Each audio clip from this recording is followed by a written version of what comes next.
VEVOR is going to send you 2 handles in this kit. You're going to get a little owner's guide. You're going to get all the screws you need. These are wood screws to attach it to your gate, your door, your trunk, whatever you're doing. You've got 2 solid handles here.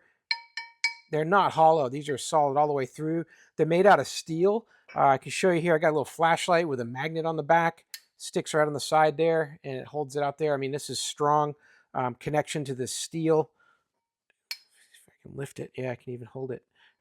So this is a all steel throughout. You're going to have good response with that. It's going to be strong. You're not going to have to worry about this bending or it being hollow and it being a cheap feel. These are solid, old school, look very old, rustic. They've got a black powder coat finish on them.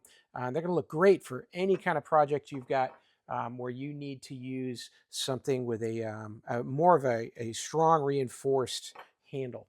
I'll give you a quick look at the dimensions here. From top to bottom, they're coming in at about 2 inches with about 1.5 inches of finger grip space there, coming in here about 1.5 inches. The overall length of the handle itself is 6.5 inches, but from top to bottom where you would attach the screws, you're looking at 9.25 inches. And then coming across here, you're seeing it's about 2 inches. So that's the dimensions. Hopefully they'll work for your project. I know they're going to work for mine. It's really nice. It's a very good addition to a rustic feel for a gate or a fence or anything like that. Hope that helps. Have a great day.